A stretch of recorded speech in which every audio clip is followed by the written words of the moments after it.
Excelente. Bueno, vamos a seguir con nuestra serie. Estamos a punto de terminar esta serie de por qué, o esta sección de por qué no soy agnóstico. Y veíamos en clases anteriores, todo lo tenemos, por cierto, grabado en internet. Si quieren ver las clases anteriores por audio o por video, están disponibles para que las puedan acceder ahí. Y las primeras tres fueron de por qué no soy ateo. Creo que esa es una posición intelectualmente no la mejor.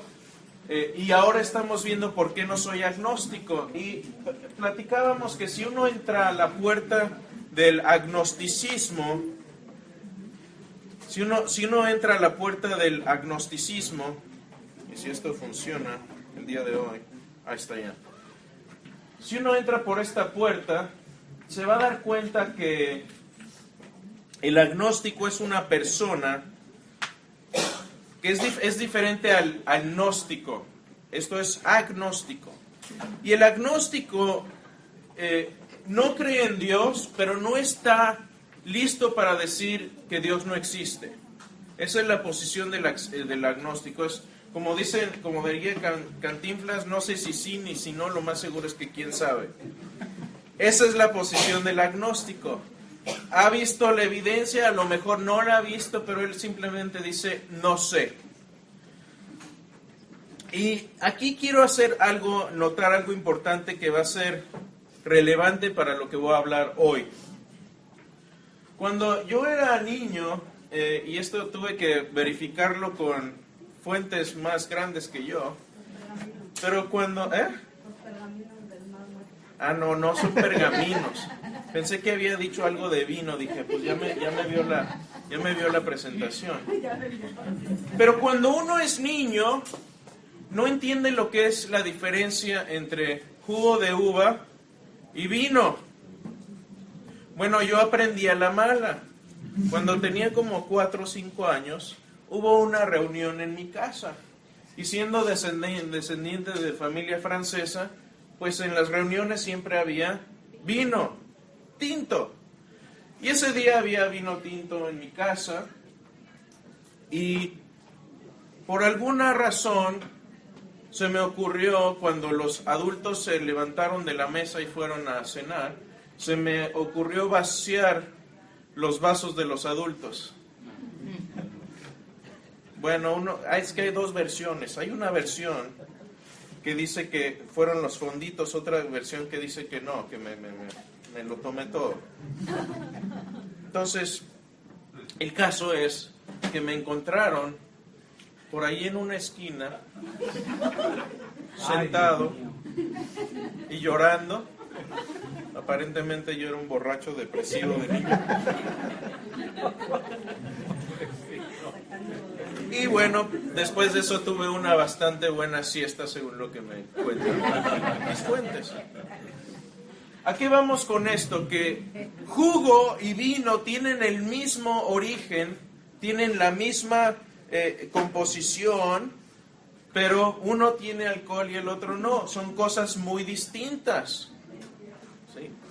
Ahora no voy a hacer un argumento a favor o en contra del vino, simplemente les estoy pasando el dato de que son cosas distintas. Y cuando hablamos con amigos, yo cuando hablo con agnósticos, con ateos o con otra persona que discutimos de estos asuntos que son de mucha importancia, es de vital importancia definir de lo que estamos hablando, definir nuestras palabras.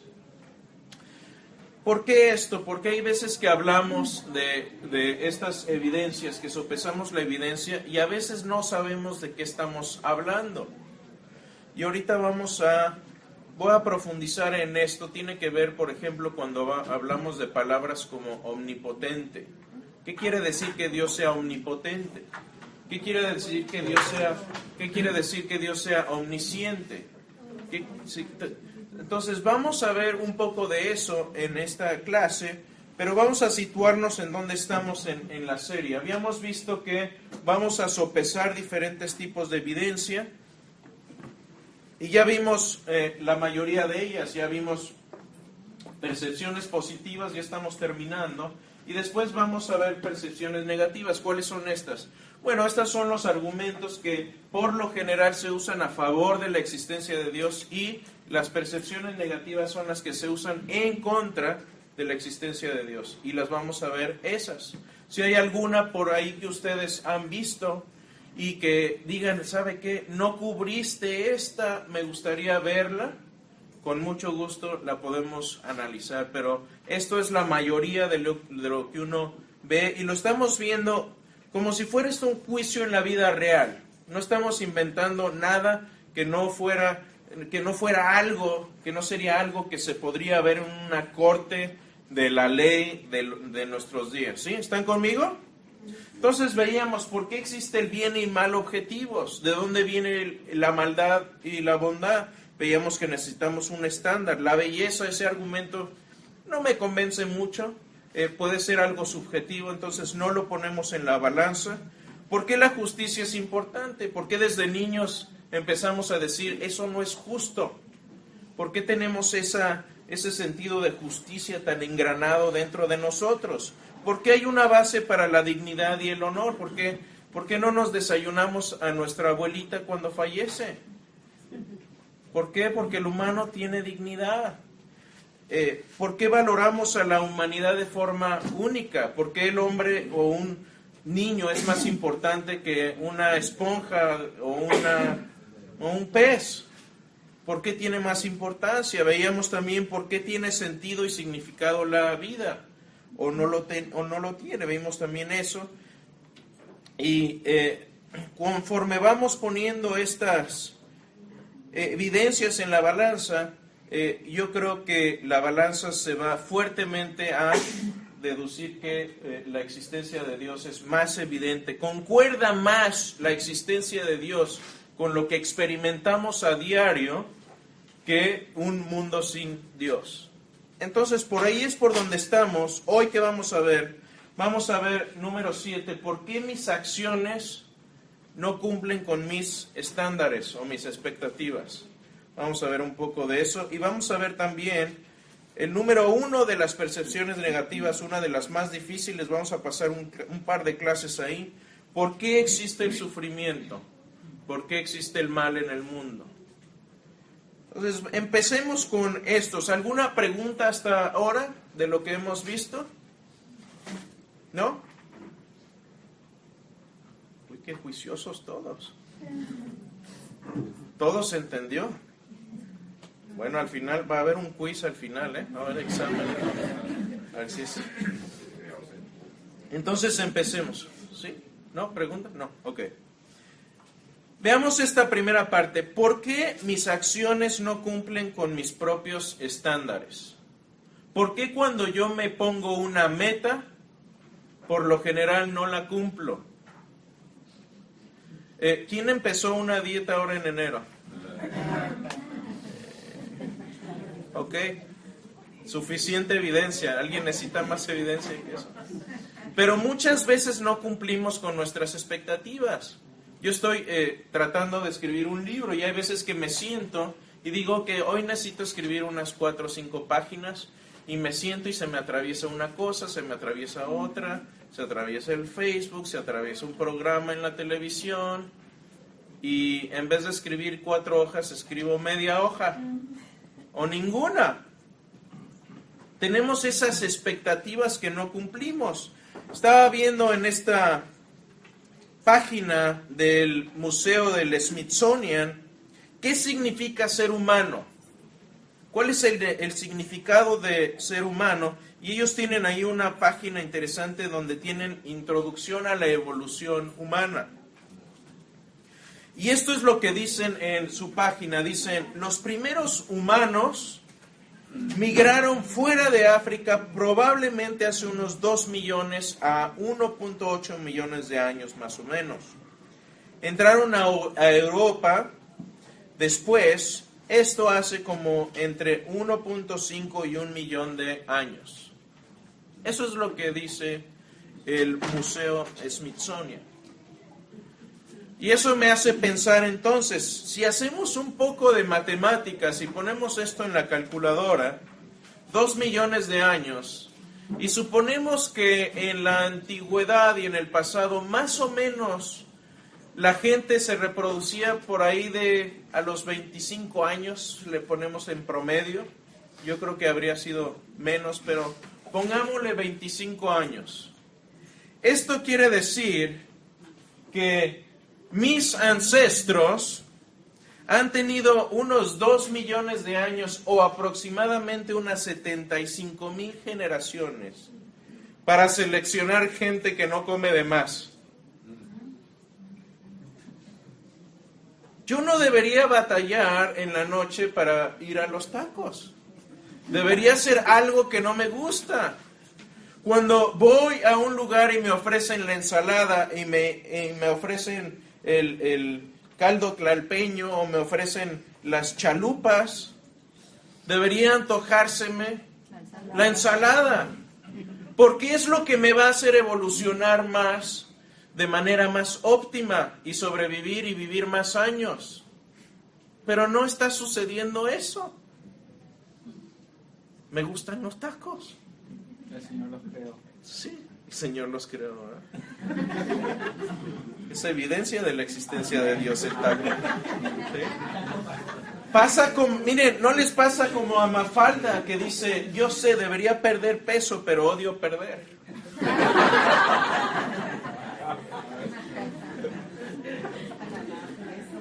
Nuestros ancestros humanos deberían haber podido, después de estas 75,000 generaciones, seleccionar gente con una fuerza de voluntad y disciplina sólida.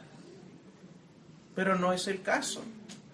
Yo creo que esto, cuando lo vemos a la luz de un mundo sin Dios y de un mundo con Dios, un mundo sin Dios donde somos sacos de químicos en movimiento, producto del polvo de estrellas más tiempo, eso es lo que somos realmente en el ámbito evolutivo. No somos más que polvo de estrellas más tiempo. Y aquí están ustedes y yo. Pero cuando veo la cosmovisión judeocristiana, tengo una explicación de por qué no doy el ancho. Y la explicación es esta: porque vivo como pecador. Hay algo mal conmigo como ser humano. Hay algo que necesita ser corregido y arreglado. El mundo, como lo vemos hoy, no es el mundo que Dios idealmente quisiera tener.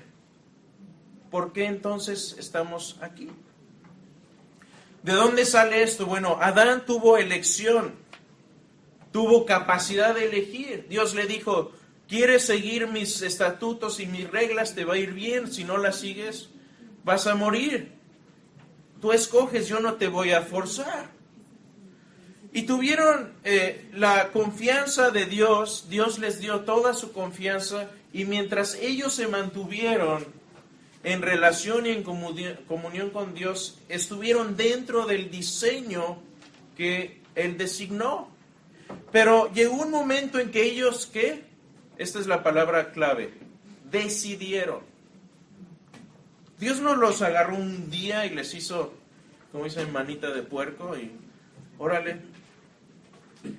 No, ellos decidieron decir, y esto fue lo que dijeron: Dios no sabe lo que está haciendo. Nosotros vamos a ser capitanes de nuestra propia vida y vamos a hacer lo que nosotros querramos.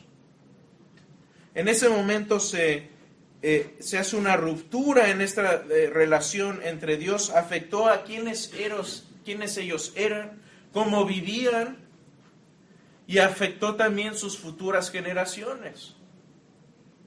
Y hemos estado atendiendo funerales desde entonces.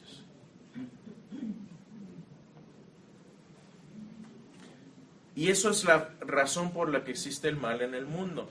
Pero por un lado, ¿por qué existe el mal en el mundo? Y esto está relacionado con el tema que vamos a ver ahora. Dios permite el mal porque ¿sabe qué permite? Permite que haya libertad. ¿Sin libertad es posible amar? ¿Usted puede amar a alguien no voluntariamente? Es imposible. Pero fíjense, el mismo mecanismo que nos da la capacidad de amar a otros es la misma capacidad, es la misma facultad que nos da la capacidad de odiar a alguien. Y sin amor, sin libre albedrío no puede haber amor, pero el libre albedrío también abre la puerta al mal.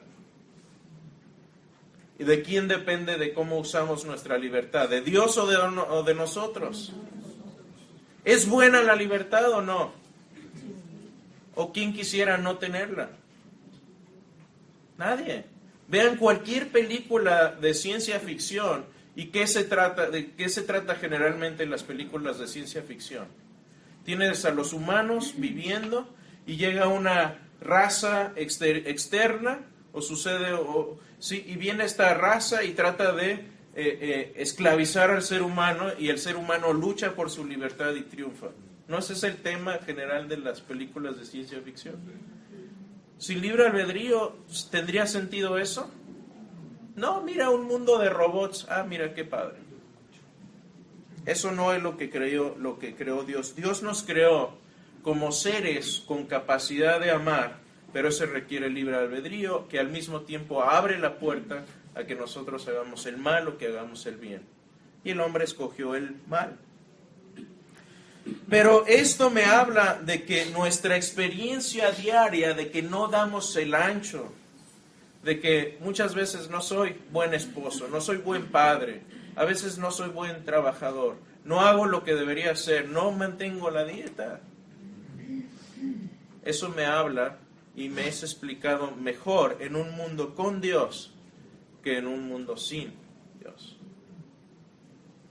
Entonces, cuando vemos esto, lo agregamos a la balanza, no cumplo con mis estándares, esto mueve la balanza un poco más hacia la existencia de Dios. ¿Alguna pregunta hasta aquí? ¿Tiene sentido o no? ¿Explica nuestra experiencia diaria como personas o no? Si usted ve en su interior, ¿tiene sentido o no? ¿Sí? ¿Qué piensa? Parte participativa de la clase. Somos emocionales definitivamente. Somos de un momento queremos hacer algo, es la emoción del momento. Es por eso yo siempre traigo eso a colación cuando la gente recibe al Señor. Y siempre es bueno cuestionarse si lo hiciste por emoción o es una decisión que verdaderamente tomaste. Sí. Como ser limpios. Yo me lavo los dientes a diario porque decidí ser limpio, claro. Porque me emociona y me lavo los dientes. Claro. Sí, a quien le gusta, ¿no? Pero cada vez que va uno con el dentista y que te hace limpieza, cuando uno fue diligente en su limpieza de los dientes vas bien contento. Pero cuando sabes que tienes medio año ahí de sarro atascado, no te dan muchas ganas de ir porque ya sabes que te van a regañar. Y a mí la mía siempre me regaña. Bueno, no siempre.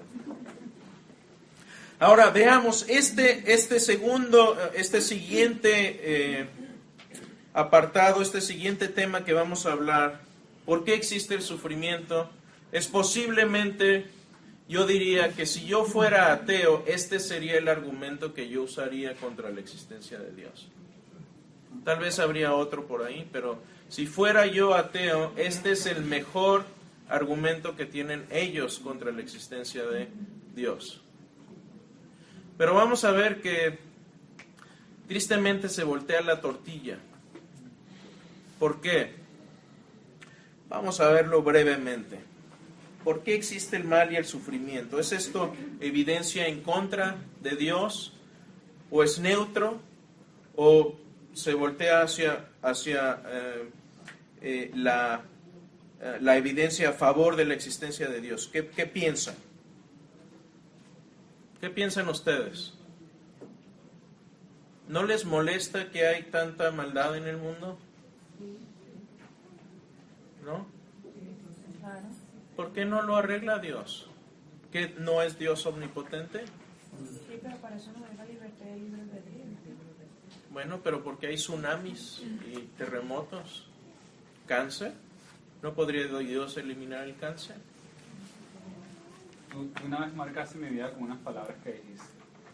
Cuando hiciste el ejemplo de por qué los niños mueren de hambre o por qué los niños mueren en África de la manera que mueren, y tú dijiste una vez que, bueno, porque sencillamente los padres decidieron tener una relación sexual, procrear al hijo y no tenían los fondos suficientes para cuidar a ese bebé.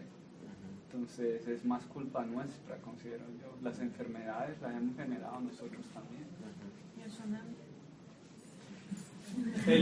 Bueno, el tsunami también lo hemos generado nosotros con toda la contaminación, con todo el cambio ambiental que está pasando también en el Pero planeta. fíjate, en el tsunami, del lado del tsunami, del lado de la cosmovisión sin Dios, el tsunami le da a comer a los cangrejos.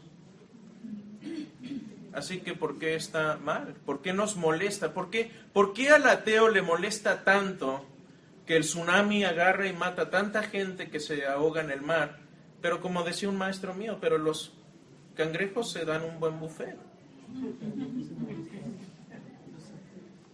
Suena gacho, como decimos, pero es cierto, sí. Bueno, a mi triste o pobre modo de ver las cosas, cada generación somos consecuencia de generaciones pasadas. Venimos arrastrando dentro del desarrollo muchas enfermedades que se fueron desarrollando por muchos errores de higiene, Bueno, es que también cosas. es Ajá. derivado del pecado. Cuando Exacto. Adán y Eva pecaron, ¿qué dijo Dios? Dios maldijo la tierra. ¿Sí? Y en vez de disfrutar, ahora vas a cosechar entre espinos y abrojos. ¿Saben lo que es un abrojo? ¿Alguien sabe lo que es un abrojo? Los que crecieron aquí en el monte saben lo que es un abrojo. Cuando yo salía con mi perro a pasear, vivíamos en el monte, en Querétaro, y cuando regresas y te quitas los zapatos, en los calcetines tienes unas bolitas de espinas pegadas. Bueno, esas cosas son resultado de la caída del hombre. Son abrojos. Sí, entonces a lo que continúo, hemos visto que igual, por la mayoría de las guerras son por ambición, por poder. Entonces, lamentablemente se lleva por los pies a toda la humanidad. Porque entre los que quieren ayudar y los que quieren salir de la guerra, siempre va a haber un desacuerdo y todos vamos a sufrir consecuencias económicas, de todo. Claro. Respecto a lo natural, somos criaturas. O sea, también nosotros nos renovamos, así como es la muerte, así es la vida. O sea, la muerte no es tan catastrófica, hablando así, somos parte del medio ambiente. Tenemos que morir una parte. Y para nosotros como cristianos, ¿es la muerte lo peor que te puede pasar? Alguien aquí me dijo una vez, me gustó esa analogía, es un cambio de domicilio. Es un cambio de domicilio. ¿Viste tú, Aida? Me gustó eso. Se me quedó. Es un cambio de domicilio. Sí, Alex. En relación a lo del bien y el mal, entiendo yo que esa doble opción existía incluso antes de la creación. Porque en la caída de los ángeles, por ejemplo, Sí. sabemos que ellos eligieron la otra parte del mal. Apocalipsis es un libro bien interesante. Hay un párrafo muy pequeño ahí que dice, y hubo guerra en el cielo. ¿Por qué hubo guerra en el cielo? ¿Necesitas libre albedrío para revelarte que haya guerra en el cielo? Pero voy a hablar un poco más de eso después. La cuestión del libre albedrío y el cielo es muy interesante. Y la voy a explicar un poco más. Pero yo creo que vamos a tener libre albedrío en el cielo. No va a ser el mismo tipo ni la misma naturaleza. Va a haber factores muy distintos. Pero va a haber libre albedrío en el cielo. Muchos ateos dicen, uy, ¿cómo es que no va a haber? ¿Cómo es que vas a estar en el cielo y sin pecar?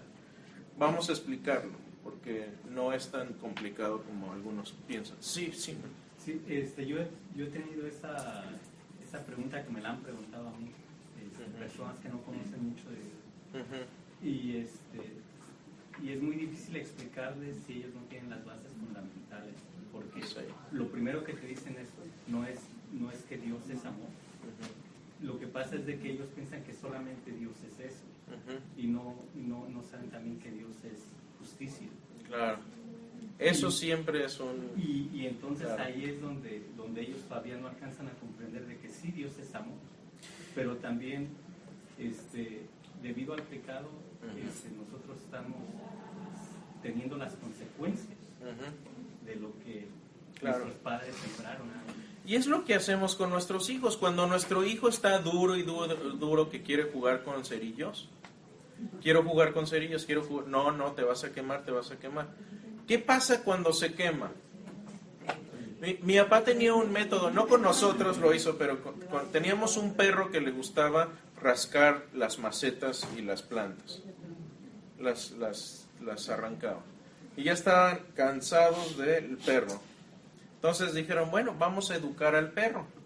¿Qué hicieron? Agarraron y aquí los amantes de los perros, nosotros tenemos perros, los amamos. Era una ratonera chiquita, la agarró una ratonera pequeña y la puso ahí en las macetas.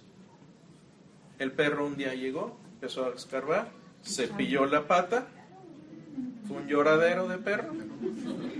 Sí, no le pasó nada, no se la rompió ni nada, no se preocupen. Pero aprendió la lección porque mi papá ya después nada más ponía la ratonera ya descargada ahí y ya no se acercaba. Pero a veces no aprendemos más que con sufrimiento. Es un gran maestro. Vamos a agudizar esto un poco, vamos a levantar un poco la atención. Por cierto, he enseñado todo un curso completo de esto, son como 16 lecciones, nada más de este tema. Si quieren verlo, lo pueden ver en mi página, ahí está, se los puedo dar, está en audio, y el PowerPoint y el escrito. Pero Bart Ehrman es un erudito del Nuevo Testamento muy conocido en Estados Unidos, en español se han traducido sus libros, ha vendido miles de libros, y parte de la razón principal, este hombre era creyente, era cristiano, y él se alejó del cristianismo. De hecho, estuvo en varias escuelas con algunos de mis maestros. Y escribió un libro que se llama El Problema de Dios. Y el problema de Dios, en el libro, él escribe toda cantidad de cosas de por qué Dios no existe basándose en el mal. Por cierto, uno de mis maestros y amigos y mentores, el Dr. Clay Jones, en su página en inglés, si lo quieren leer, contestó paso por paso cada una de estas cuestiones en su libro. Si las quieren leer a detalle, él las tiene. Pero esto es lo que dice Bart Ehrman. Si hay un Dios todopoderoso y amoroso en este mundo, ¿por qué hay tanto dolor insoportable y sufrimiento indecible? El problema del sufrimiento me ha asediado durante mucho tiempo. En última instancia fue la razón por la que perdí mi fe. Sigue. ¿Dónde está ahora este Dios? Si Él entró en la oscuridad y marcó la diferencia, ¿por qué todavía no hay diferencia? ¿Por qué los enfermos aún están atormentados por un dolor indescriptible? ¿Por qué los bebés todavía nacen con defectos de nacimiento? ¿Por qué los niños pequeños son secuestrados, violados y asesinados? ¿Por qué hay sequías que dejan a millones de muertos de hambre, sufriendo vidas horribles y excruciantes que conducen a muertes terribles y atroces? ¿Por qué? Y no termina ahí. Dice, si Dios intervino para librar a los ejércitos de Israel de sus enemigos, ¿por qué no interviene ahora cuando los ejércitos de tiranos sádicos atacan salvajemente y destruyen aldeas enteras, pueblos e incluso países? Si Dios está obrando en la oscuridad, alimentando a los hambrientos con la milagrosa multiplicación de los panes, ¿por qué un simple niño, muere cada 5 segundos de hambre? Cada 5 segundos. ¿Les molesta esto? Fíjense en algo. En el cristianismo, a diferencia del budismo, como vamos a ver después, el budismo, ¿saben qué dice ante el dolor? No existe. Nirvana, con nirvana lo eliminas. ¿Sí? El dolor no existe. respira un poco, haz. Y el dolor es ilusorio. No, el dolor es algo real. El dolor es algo, el sufrimiento es algo que experimentamos todo el tiempo. Y el cristianismo no lo elimina como tratan. Pero fíjense en algo muy importante. El hecho de que nos molesta esto que dice Bart Ehrman es una indicación de que estamos programados desde nuestro interior, como decíamos, para tener un sentido de justicia. Nos molesta. Pero en una cosmovisión sin Dios, en el ateísmo, ¿qué decimos? ¿Cuál es la explicación? Bart Ehrman no ha resuelto el problema del mal. Simplemente le ha quitado la esperanza a su cosmovisión. No ha resuelto el problema. De todos modos tiene que explicar por qué sucede.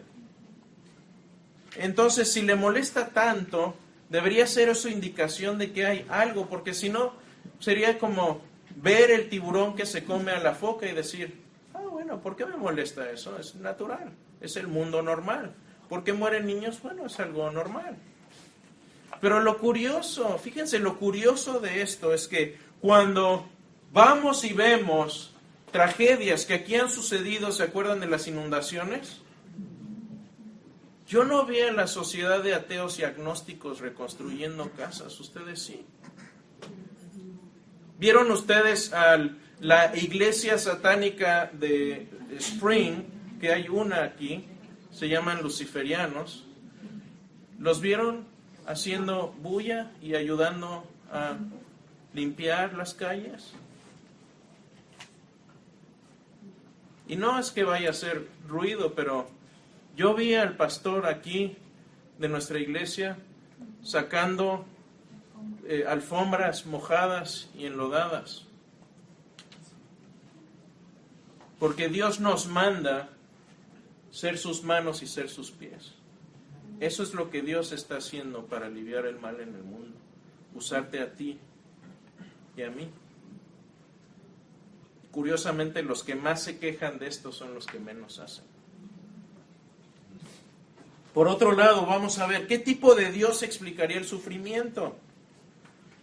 ¿Qué tipo de mundo explicaría el sufrimiento? Y tercero, ¿qué tipo de humanidad explicaría el sufrimiento? Vamos a ver estas tres partes, pero al igual que la cuestión de que el vino no es lo mismo que jugo de uva, hay diferencias que debemos notar, porque muchas veces cuando pensamos en estas cuestiones, lo primero que dice uno es, Dios debería, puntos suspensivos.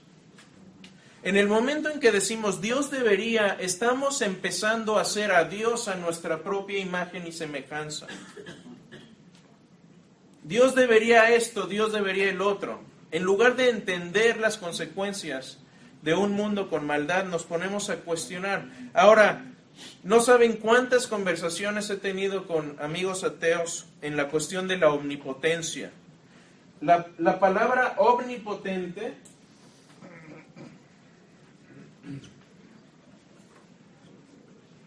es algo que debemos entender, porque muchos ateos entienden una cosa de esto y los cristianos entendemos otra cosa.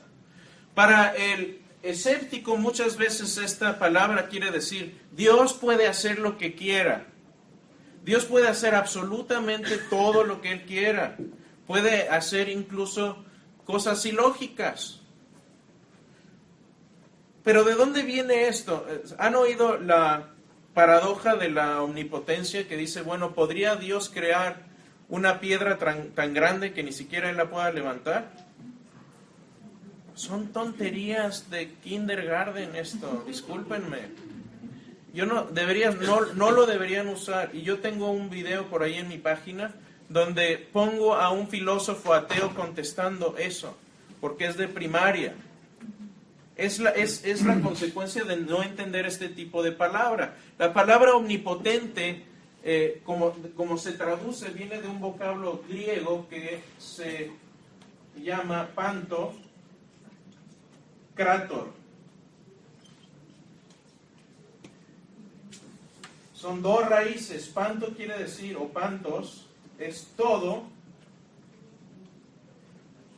y esto quiere decir gobierno o poder o dominio. De aquí viene la palabra democracia. Demos, pueblo o gente. Kratos, gobierno, es el gobierno del pueblo. Eso es lo que es una democracia. Tiene la misma raíz. Pantocrator quiere decir que tiene todo el poder, todo el dominio, todo el gobierno. Pero jamás ningún cristiano ha hablado de esto como que Dios puede hacerlo todo. Como que Dios puede... ¿Les parece lógico que Dios pueda crear un triángulo de 4 lados? ¿Sí? ¿Quién me quiere dibujar un triángulo de 4 lados? Aquí está el Sharpie. ¿Alguien quiere dibujar? ¿Alguien quiere tratar? ¿Puedo estar medio embarazada? ¿Es posible? Estoy un poco embarazada. ¿Sí o no? Estoy medio casado. Óyeme, ¿no? Ay, regañar. Está despierta. ¿Sí? Son contradicciones. Y el que Dios no pueda hacer algunas cosas, como por ejemplo, Dios no puede mentir, Dios no puede crear un triángulo de 4 lados, Dios no puede crear una roca tan grande que no pueda levantar. Pero eso no lo hace menos Dios, lo hace más perfecto. Porque el que Dios no puede hacer tonterías, habla de su perfección. Uno no es más perfecto porque no puede hacer este tipo de cosas ilógicas. Uno es más perfecto porque es coherente en su naturaleza. Y a veces muchos amigos ateos con los que hablo, y tengo un artículo acerca de esto, si lo quieren leer, ahí está. Pero ¿Dios puede forzar a alguien a hacer algo libremente? Este es el centro de la cuestión del problema del mal. ¿Dios puede hacer que hagas algo libremente? Si te está haciendo Dios que hagas algo, entonces ya no lo estás haciendo libremente. Y por cierto, es una de las razones por las que no soy calvinista. Pero esa es otra cuestión, esa es toda otra clase. Entonces, cuidado con pensar que Dios debe ser lo que yo quiero en vez de descubrir quién Dios es. Debemos de buscar y de descubrir quién Dios es. Por el otro lado, Dios no es el detector de alcohol celestial tampoco. Tú tienes libertad de tomarte unas copas de vino si quieres y salir borracho y atropellar a alguien. Dios no te lo va a detener. Pero estás siendo irresponsable. Ahora, cuando esto sucede, ¿es culpa tuya o es culpa de Dios? Si tienes un hijo mayor de edad irresponsable y le pasa esto, ¿quién va a la cárcel, tú o él?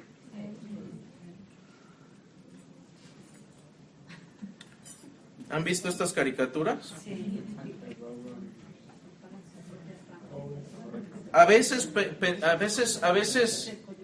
queremos que Dios nos convierta este mundo, un mundo real, un mundo con consecuencias, en un mundo de caricatura. Y déjenme hacer este ejercicio muy rápido. Quiere a veces que... ¿Alguien usó mertiolate de niño? Dice, me encontré me cayó de variedades. Y si te raspabas y te curaban con esto, era el pasaje al infierno en pocos segundos. Ya no existe, ¿verdad? ¿O todavía está? Sí, eso es diabólico. ¿Sí, verdad? Escúchenme, Dios no es el mertiolate celestial. Dios no va a venir a intervenir cada 5 minutos en tu vida cuando estás a punto de hacer una tontería.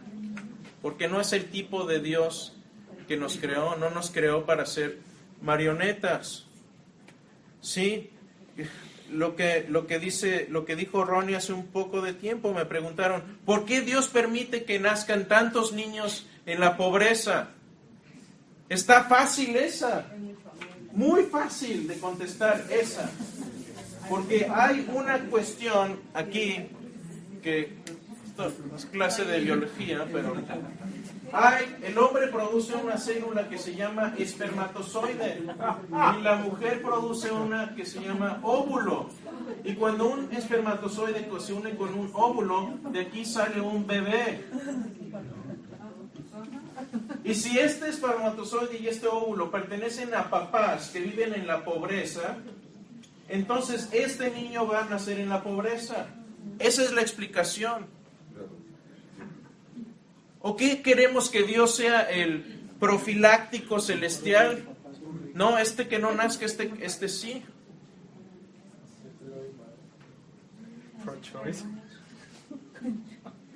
Sí, a eso lleva. Esa es la consecuencia. Todo otro tema. Esta conversación la he tenido tantas veces. ¿Debería Dios eliminar el cáncer? Pensemos en esto. Y cuidado con lo que vaya a contestar. Porque he tenido esta conversación con amigos ateos todo el tiempo. Y más o menos la conversación va por este lado. Ellos me dicen, es que está mal que haya cáncer en el mundo y que los niños mueran de cáncer. Digo, ok, me parece curioso que te moleste, pero primero supongamos que tú tienes un estándar de bondad y maldad, que por cierto no lo tienes porque somos polvo de estrellas, así que yo no sé qué te molesta. Pero yo te voy a explicar cómo yo lo explico, cómo yo lo entiendo yo como cristiano. Ahora, ¿debería eliminar Dios? Les pregunto yo a ellos, ¿debería Dios eliminar el cáncer? Sí, Dios debería eliminar el cáncer. Ok, ya eliminamos el cáncer. ¿Eso es todo lo que daña a los niños? ¿Por qué no eliminar también otras enfermedades? ¿Qué otras enfermedades les gustan? La polio, que Dios elimine el polio. Ok, ¿qué más? ¿Qué más debería eliminar Dios? Tuberculosis, ok. Bueno, digamos, ya eliminamos todas las enfermedades, ¿está bien? Ok, ya no hay enfermedades. Ahora, pero ¿nada más sufren los niños de enfermedades? También sufren de accidentes, de violaciones, mutilaciones. Entonces, vamos a evitar que tendríamos que eliminar a los Bambis también. ¿Saben por qué? La gran mayoría de los accidentes en Estados Unidos suceden en la carretera cuando se atraviesa un Bambi. Entonces tenemos que eliminar a los Bambis también. ¿Qué más? Cuando van al parque también se pueden caer y se pueden golpear. ¿Sí? Entonces, finalmente llevamos esto a la consecuencia última. Yo les pregunto, ok, ¿hasta qué edad deberían entonces ser los niños indestructibles e inmortales? Se ríen, pero eso es a lo que lleva esto, a tener un mundo de caricatura. ¿Qué haría esto con la responsabilidad tanto del hijo como del padre? Papá, voy a jugar a la carretera. No, está bien, nada más vas a rebotar mucho, no hay problema. Esposa, vámonos de vacaciones a París. Sí, pero ¿qué hacemos con los niños? No, déjalos, son indestructibles, ahí, que se hagan bolas. Y luego les pregunto, ok, ¿hasta qué edad tienen que ser indestructibles? ¿Hasta los 8? ¿Hasta los 10? Y nunca van a estar conformes. Porque si es a los 10, ¿por qué a los 10? ¿Por qué no a los 11? ¿O a los 15? ¿O a los 20? Después será porque le da cáncer al adulto, que lo eliminen también para el adulto. Claro, ¿y por qué está bien entonces que le dé al adulto? No podemos vivir en un mundo de juguete, vivimos en un mundo real con consecuencias reales, donde tenemos responsabilidad, donde nos hace mejores personas el tener que ocuparnos de un bebé indefenso y de criarlo a que sea una persona de bien, enseñándole que hay consecuencias del bien y del mal. Porque por un lado se quejan del bien y del mal, pero quieren eliminarlo de la manera caricaturesca. Sí. Pero sigue la pregunta, ¿por qué Dios permite las enfermedades y los desastres naturales? Yo sé lo que tú estás diciendo, pero sí esa pregunta. Yo lo que creo que Dios quiere crear un pueblo. Cuando entró en la maldad, todas estas cosas salieron. Los desastres naturales, la enfermedad y todo eso. Pero Dios quiere crear un pueblo que tenga libre albedrío para quererlo a Él Claro, sin condiciones. exactamente. Y por eso yo creo que existe todo esto, porque Dios quiere crear ese tipo de pueblo. El problema es que Sí, para poder crear ese pueblo está sufriendo muchas personas. exactamente. Y esa es la cuestión. Ahora el sufrimiento, vamos a ver después, trae cosas buenas. Pero para los que Yo han hasta- sufrido Sí. en una manera. Y yo creo que no hay que minimizar eso, tenemos que ser humildes en cuanto a esto, pero yo he hablado con mucha gente que ha sufrido indeciblemente y te puedo decir que la gran mayoría de ellos, si no es que todos, han encontrado lecciones positivas que han sacado de ello. Perdón, ¿sí? Y aparte, eso siempre lleva a la pregunta de por qué, en cuanto sobre todo con los desastres naturales, por qué Dios crea esto, por qué Dios, si tanto nos ama, por qué no nos crea mejor un mundo donde todo es lindo y nada se destruye. Y el punto es, sí lo creó. Y se llamaba Edén y el hombre quiso salirse de ahí. Ujú. De hecho, no solo eso, sino que el plan que él ha hecho, el plan que ha desarrollado, nos lleva directamente otra vez a ese estado. Una utopía. Y era lo que iba yo, será porque Él tiene un plan en general y para cada uno de nosotros. Ujú, Por eso, pero Claro. ¿quién de nosotros no ha sufrido ujú, algo? claro, pero hemos aprendido de eso, ¿no? Exacto. Y es la misma forma y el mismo método que usamos precisamente con nuestros hijos. ¿Sí, Lauri? ¿No?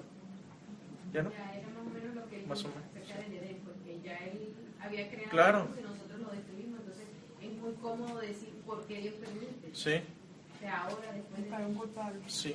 Lo que iba a comentar es que realmente nosotros, Dios nos dio la libre albedrío, ¿verdad? Ujú, Pero igual que en los tiempos de su pueblo judío, siempre que las cosas iban bien, empezaban a confiar en ellos mismos y a hacer sus propias cosas. Muy buen El punto. sufrimiento nos trae a la dependencia de Dios. Exactamente. Y eso es lo que Él quiere, que dependamos de Él. Es un gran punto ese. Gracias por compartir eso. C.S. Lewis decía, el sufrimiento es el megafono que Dios usa para traer así a un mundo que está cada vez más alejado de Él. Que muchas veces no volteamos a ver a Dios hasta que estamos viendo el techo en una cama de hospital. Y yo Esa es la triste yo realidad. repito, todo eso es verdad, pero al fin y al cabo, cuando todo este plan Ujú. llega a su conclusión, vamos a suponer que haya 1 billón de personas que aceptaron a Cristo. Ujú. Van a haber decenas de billones que no lo aceptaron y van a estar... Bueno, no lo sabemos necesariamente, pero yo diría, ¿por qué entonces va a privar Dios de unos pocos, aunque fueran pocos, de una eternidad con Él por otros que simplemente no quieren estar con Él? ¿Por qué habría de privarse a unos que sí quieren estar con Él o que sí queremos estar con Él? Que la amaron incondicionalmente. Sí. Y ellos si libremente lo rechazaron. Sí, un comentario más para terminar. Ajá. Perdón. Ahora que mi hijo dio el testimonio de sus hijos, Ujú. pude ver que el sufrimiento existe en su vida, pero tiene a Cristo de su lado, Ujú. que lo ha salido a sacar adelante. Claro. Pienso que Dios, bueno, yo mientras más sufro, más amo a Dios, porque más me acerco a Él. Porque la necesidad Más dependemos, más ¿no? dependo de Él. Sí. Pablo le pasó lo mismo. Pablo tenía una aflicción, no sabemos qué. Le dice a Dios, quítame esto. Y Dios le dice, no, eres mejor con esa aflicción. Porque si se la quitaba, yo pienso que... Eres mejor persona con esa aflicción que lo que sería si te la quitara. ¿Puedo leerte ese versículo? Sí, sí. Señor, que lo quite de mí. Y me ha dicho, bástate de mi gracia, porque mi poder se perfecciona en la debilidad. Por tanto, de buena gana me gloriaré más bien en mis debilidades, para que repose sobre mí el poder de Cristo. Déjenme pasarles un video muy rápido que resume lo que vamos a estar viendo en esta clase y la que sigue. ¿Me ayudas con la luz? Is God good? If He is, why is there suffering and evil? Let's assume for the moment that God is all-powerful. This means that God can do anything that is logically possible. So He can create galaxies and subatomic particles and rainforests and you.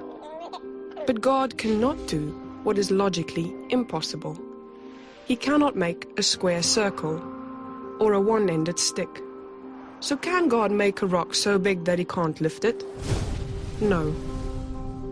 So what if, when God created human beings, he wanted them to be free?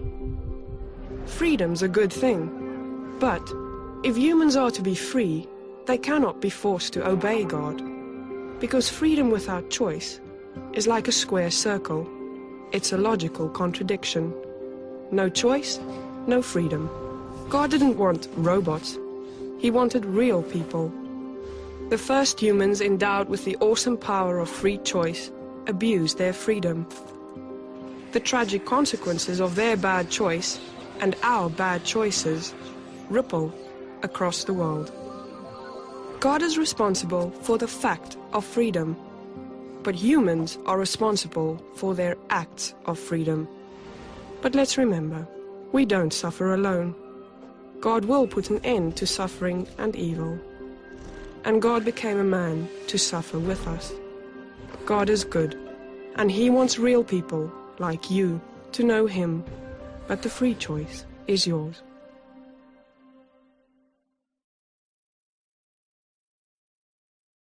Está disponible en mi página, lo pueden acceder ahí.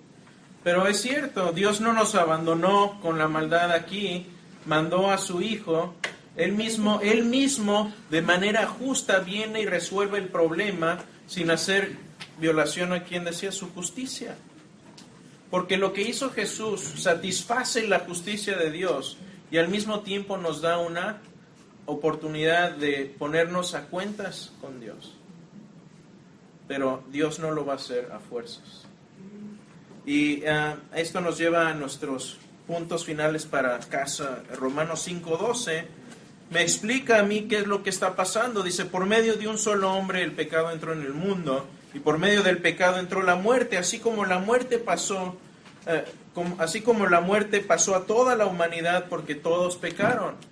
Pero la otra parte de esto es, sí, pero así como por un hombre entró el pecado al mundo, por un hombre entró la salvación también, y la oportunidad, una segunda oportunidad para el ser humano. Fíjense, el ser humano es el único ser que se ha rebelado contra Dios abiertamente y aún tiene la oportunidad de reconciliarse con Él. Hay una escritora judía que cuando que cubrió los juicios de los nazis, Hannah Arendt se llama, y ella escrito en un libro que se llamaba La banalidad del mal, escribe esto, dice, el problema principal de la gente como Eichmann, por cierto, era el administrador del campo de concentración de Auschwitz, donde murieron millones de judíos. Ella dijo, el principal problema de Eichmann era que había tantos y tantos como él, pero que no eran ni pervertidos ni sádicos. Su problema era su terrible y terrorífica normalidad. Y aquí sí es normal que la gente diga, bueno, ¿por qué Dios permite que cosas malas le pasen a la gente buena? Pero nadie pregunta por qué Dios permite que cosas buenas le pasen a la gente mala. Nadie le importa. Tomemos eso en cuenta. Dice Mateo 25, dice, porque tuve hambre y ustedes me dieron de comer. Dios está esperando que nosotros seamos las manos y los pies. Esto es del sermón, en el Sermón del Monte. Él instruyó a su gente a ir y ser sus pies y hacer la labor, hacer su trabajo. La pregunta de qué es lo que está haciendo Dios para aliviar el mal en el mundo, la debemos responder nosotros con acciones. Y finalmente, Génesis 3:17 dice, será maldita la tierra por tu culpa. Escúcheme algo, no vamos a hacernos ilusiones. El mundo tiene cosas muy buenas, pero esto no es el paraíso, esto no es el mundo original que Dios diseñó. Estamos en un campo de batalla, pero tengamos esperanza porque el general ya desembarcó. Y llegó hace más de 2000 años y quiere que te unas tú a su lucha contra el mal. Pero tiene que empezar con nosotros.